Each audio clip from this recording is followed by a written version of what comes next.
Hello students, welcome to Conceptual Business Studies Solution. Today is our video number 37 और आज जो है हम पढ़ने वाले हैं Assumptions of Maslow's Needs Hierarchy Theory. Last class में हमने मैस्लो के नीड्स को देखा था और उसके assumptions हमारे पास बाकी रह गए थे. आज हम उसी assumptions को कंप्लीट करने वाले हैं. तो लेट्स स्टार्ट.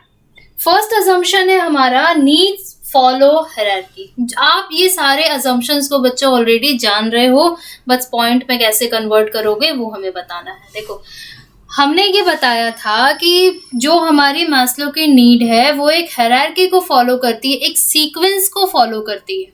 ठीक है, दैट मीन्स फिजियोलॉजिकल नीड्स, ठीक है, फिर security needs, belonging needs, esteem needs and self actualisation needs. PSBES. ठीक है, आप ऐसे भी याद रख सकते हो. पहला हो गया हमारा कि वो एक सीक्वेंस को फॉलो करेगी. Second one is employees behaviour is based on needs. ये भी हमने देखा था कि अगर जब तक एम्प्लॉयज की कुछ नीड नहीं होगी तब तक मोटिवेशन यहाँ पर आएगा ही नहीं, है ना. तो इसलिए क्या है कि नीड होना बहुत जरूरी है. दैट मीन्स जो हमने अनसेटिस्फाइड नीड की बात की थी. और satisfied need can no longer motivate a person. अगर कोई बंदा, कोई पर्सन, कोई एम्प्लॉय सेटिस्फाइड है तो उसकी सारी नीड सेटिस्फाई हैं, अनसेटिस्फाइड कुछ है ही नहीं, तो उसे ज्यादा लंबे समय तक मोटिवेट नहीं किया जा सकता क्योंकि उसके पास सब कुछ है. तो फिर उसको कुछ चाहिए ही नहीं, तो आप क्या बोल करके उसे मोटिवेट करोगे. कोई उसका गोल ही नहीं है, कोई उसके पास में एम ही नहीं है, तो वो किस एम के लिए काम करेगा. उसके पास सब कुछ है, तो आप उसे मोटिवेट नहीं कर सकते हो. When lower need is satisfied, ध्यान देना, a person, या फिर हम लोग बोलते हैं when the lower need is satisfied, a person moves to the next higher level. अगर मान लो कि किसी पर्सन की लोअर लेवल की नीड सेटिस्फाई हो जाती है, वो अपने बेसिक नीड्स को सेटिस्फाई कर लेता है, दैट मीन्स रोटी, कपड़ा और मकान अगर उसके सेटिस्फाई हो गए तो फिर वो सिक्योरिटी ही तो चाहेगा. अगर सिक्योरिटी हो गई तो फिर वो प्यार ही तो चाहेगा, प्यार मिल गया तो सम्मान चाहेगा, सम्मान मिल गया तो वो उसे बरकरार रखने के लिए अपने गोल को अचीव करना चाहेगा, है ना. तो यहाँ पर नेक्स्ट लेवल ऑफ हायरार्की, एक लेवल पार करने के बाद वो दूसरा लेवल चाहता है. तो ये हो गया बच्चों हमारे पास assumptions. अब हमने वहां पर कुछ वर्ड्स पढ़े थे, मॉनेटरी इंसेंटिव के थ्रू सेटिस्फाई करना और नॉन मॉनेटरी इंसेंटिव. तो ये इंसेंटिव्स होते क्या है, तो स्टार्ट करते हैं. इंसेंटिव्स क्या होते हैं. इंसेंटिव्स वो मेजर्स हैं जिसके थ्रू हम लोग क्या कर सकते हैं, पीपल को या एम्प्लॉयज को मोटिवेट कर सकते हैं. तो it means all the measures, सारे मेजर्स को वो इंक्लूड करता है विच आर यूज्ड, जो यूज किए जाते हैं पीपल को मोटिवेट करने के लिए टू इम्प्रूव परफॉर्मेंस इंप्रूव करने के लिए क्या किया जाता है, उन्हें इंसेंटिव दिया जाता है. इधर वो इंसेंटिव मॉनेटरी हो और नॉन मॉनेटरी हो. तो फिनेंशियल को हम लोग मॉनेटरी भी बोलते हैं और नॉन फिनेंशियल को नॉन मॉनेटरी भी बोलते हैं. तो फिनेंशियल क्या हो गया, which are measures in the term of money, या फिर which are measurable in monetary forms या मॉनेटरी टर्म्स. अगर मनी के फॉर्म में, पैसे के टर्म में हम लोग किसी को भी मेजर कर रहे हैं, ठीक है, तो वो हमारा क्या हो गया, फिनेंशियल इंसेंटिव हो गया. नॉन फिनेंशियल में क्या हो गया, तो सीधी सी बात है वो नॉन मॉनेटरी है. That means can not be expressed in the terms of money and फिर भी, बट ये क्या होता है कि ये फिर भी इंपॉर्टेंट होता है, but they are important to fulfil the social and emotional needs of the individual. Individual ने अपनी फिजियोलॉजिकल और अपनी सिक्योरिटी नीड्स को जब सेटिस्फाई कर लिया था, जो वो फ्यूचर के लिए सिक्योर कर लिया उसने, दोनों में उसने इंसेंटिव चाहिए थे मॉनेटरी टर्म्स में, और फिर उसे क्या चाहिए था, लव, अफेक्शन, फ्रेंडशिप, कंपेनियनशिप, ये सारी चीजें चाहिए थी ना. उसके बाद में उसे क्या चाहिए था, ईगो सेटिस्फाई करना था. वहां पर नॉन मॉनेटरी इंसेंटिव काम कर रहा था. ठीक है, दैट मीन्स वहां पैसे से वो उन सभी चीजों को नहीं खरीद सकता था, वहां पर उन सभी को वो नॉन मॉनेटरी इंसेंटिव के अंदर में रखा गया था. तो अब फिनेंशियल या फिर मॉनेटरी और नॉन मॉनेटरी को डेप्थ में आओ हम लोग पढ़ना स्टार्ट करते हैं. स्टार्ट करते हैं बच्चों. यहाँ पर फिनेंशियल या फिर मॉनेटरी इंसेंटिव्स क्या क्या हमारे पास हो सकते हैं जो कि मनी के टर्म में दिए जा रहे हैं. तो सबसे पहला इंसेंटिव क्या हो सकता है, पे एंड अलाउंस. कोई भी एम्प्लॉय काम कर रहा है तो सैलरी के लिए काम कर रहा है, तो ठीक है, तो वो सैलरी जो उसे दी जा रही है तो टाइम टू टाइम क्या हो, उसमें इंक्रीमेंट हो. That means year two year जो है उसमें कुछ ना कुछ इंक्रीमेंट होना चाहिए। साथ ही साथ उन्हें कुछ अलाउंसेस मिलने चाहिए, लाइक टीए, डीए, एचआरए, कुछ भी, ठीक है। तो ये भी हो सकता है entertainment allowance, DA dearness allowance, HRA house rent allowance, ठीक है।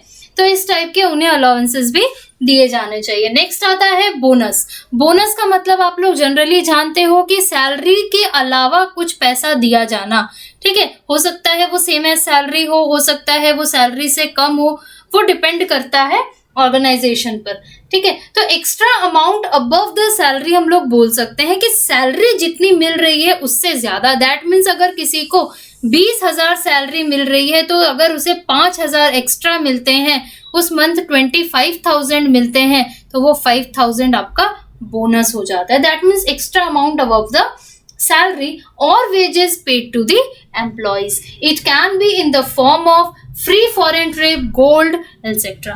अगर मान लो किसी को पैसे नहीं दिए गए तो उसे गोल्ड के टर्म में, फॉरेन ट्रिप के टर्म में यहाँ पर पैसे बोनस दिया जा सकता है। प्रॉफिट शेयरिंग में क्या आता है? प्रॉफिट शेयरिंग, देखो दो वर्ड है यहाँ पे, profit sharing. That means profit को शेयर करना। तो कोई भी कंपनी, कोई भी ऑर्गेनाइजेशन कहाँ का प्रॉफिट को शेयर करेगी? तो अपना खुद का ना। तो जब कोई ऑर्गेनाइजेशन अपना प्रॉफिट को शेयर करती है तो वो हमारा प्रॉफिट शेयरिंग में इंक्लूड हो जाता है। That means fix percentage share, ध्यान देना, fix percentage share in the profit of the organisation. जो ऑर्गेनाइजेशन का प्रॉफिट हो रहा है उस प्रॉफिट का एक फिक्स परसेंटेज क्या करना, अपने एम्प्लॉइज को देना।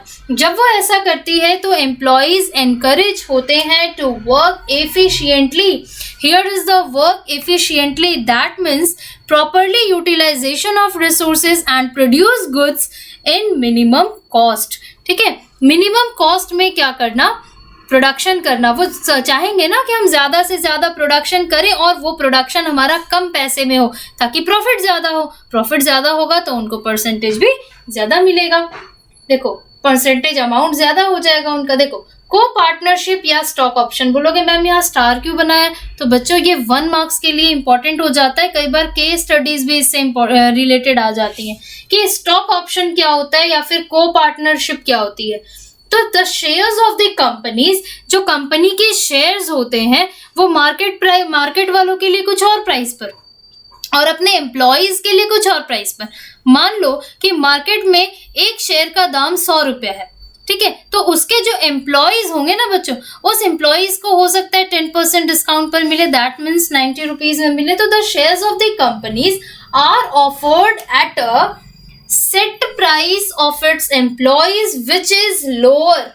देखो एक सेट प्राइस होता है जो कि किससे लोअर होता है? तो मार्केट प्राइस से। एम्प्लॉइज के लिए एक प्राइस सेट किया जाता है विच is lower at the market price, ठीक है।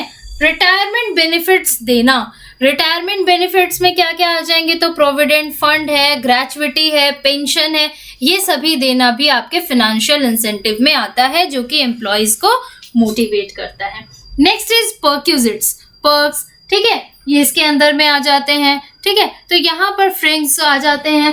तो ये जो है वो क्या होते हैं? परक्यूजिट्स क्या होते हैं? दैट मीन्स आप काम कर रहे हो तो आपको पैसे जो दिए जा रहे हैं वो दूसरे टर्म में दिए जा रहे हैं। 2 तरह के कैश होते हैं बच्चों, ठीक है। आप जब नेशनल इनकम पढ़ रहे होगे या फिर पढ़ चुके होगे अभी तक, क्योंकि आप 7th चैप्टर पढ़ रहे हो बीएसटी का, तो आप नेशनल इनकम पढ़ ही चुके होगे। तो 2 तरह के वहाँ पे कैश आते हैं। फर्स्ट इज कैश इन, जो तुम्हारा कैश जो दिया जाता है, वेजेस या सैलरी दी जाती है वो कैश में दिया जाता है, और दूसरा जो होता है इन काइंड में दिया जाता है। तो अब काइंड क्या होता है? तो मतलब आपको फैसिलिटी प्रोवाइड करना। अगर आप वो फैसिलिटी लेते हो तो ठीक है, अगर आप नहीं लेते हो तो उसके लिए आपको फिर पैसे नहीं दिए जाएंगे। जैसे मेडिकल फैसिलिटी, अपने बच्चों की पढ़ाई हो गई, इस टाइप से। हाँ, घर हो गया रहने के लिए। तो वही एम्प्लॉइज आर ऑफर्ड परक्यूजिट्स, ठीक है, दैट मीन्स वेजेस और salary in kind and फ्रिंग benefits like housing facility, car allowances, reimbursement of medical expenses, free education of children etcetera, ठीक है। नेक्स्ट आता है प्रोडक्टिविटी लिंक्ड वेज इंसेंटिव्स। देखो एक एक word, productivity that means production जो हो रहा है, लिंक्ड दैट मीन्स रिलेटेड है, वेज इंसेंटिव, जो आपको वेजेस या इंसेंटिव मिल रहे हैं उससे। तो प्रोडक्शन रिलेटेड है डायरेक्टली आपके किससे, वेजेस से या फिर सैलरी से। तो जितना भी आपका प्रोडक्शन हो रहा है, आप जितना प्रोडक्शन कर रहे हो, जो एम्प्लॉय जितना काम कर रहा है उसके अकॉर्डिंगली उसको क्या करना, इंसेंटिव देना। देखो, an organisation adopts incentive based wage plans. Example, आपने प्रिंसिपल्स ऑफ मैनेजमेंट जब पढ़ा था, फेयर प्रिंसिपल में हमने पढ़ा था differential piece wage rate system. That means जो एम्प्लॉय जितना काम करेगा उसके अकॉर्डिंगली क्या किया जाएगा, उसको सैलरी या वेजेस दी जाएंगी। नेक्स्ट आता है कमीशन। कमीशन क्या होता है? कमीशन आपका जो होता है ना, वो सेल्स डिपार्टमेंट के बंदों के लिए डायरेक्टली होता है कि जितना बेचोगे उतना कमीशन आपको मिलेगा। तो देखो, offered to employees working under sales department, that means those employees works under sales department, तो उसको क्या किया जाता है, कमीशन ऑफर किया जाता है। ठीक है, salary plus commission on every sale order. जितना आप सेल ऑर्डर ला रहे हो उसके ऊपर आपको कमीशन मिलेगा और वो सैलरी में ऐड किया जाएगा। इंक्रीज एफर्ट्स, जब ऐसा होता है तो वो एम्प्लॉइज के एफर्ट को इंक्रीज करता है। एफर्ट क्यों हमने कहा, बोलोगे मैम सब में तो मोटिवेट ही करे, फिर अलग अलग टर्म क्यों? तो टर्म लिखते हैं बच्चों, क्योंकि यहाँ पर एफर्ट इंक्रीज कर रहा है, यहाँ आप एफिशिएंटली वर्क को कर रहे हो। ठीक है, इस टाइप से काम होते हैं आपके। तो एफर्ट इंक्रीज क्यों करेगा? क्योंकि वो हर बार ज्यादा से ज्यादा ऑर्डर लाने की कोशिश करेगा, क्योंकि ज्यादा ऑर्डर लाएगा तभी तो ज्यादा कमीशन मिलेगा ना। तो वही चीज है, मोर orders means more commission.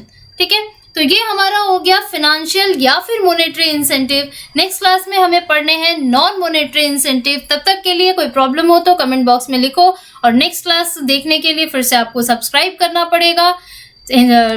Bell icon को जाके प्रेस कर लो, और जिसने सब्सक्राइब कर लिया है वो लोग तो एकदम अच्छे से काम को कर रहे हो, अपने वीडियोस को देख रहे हो कॉन्टिन्यूअसली, केस स्टडीज देख रहे हो।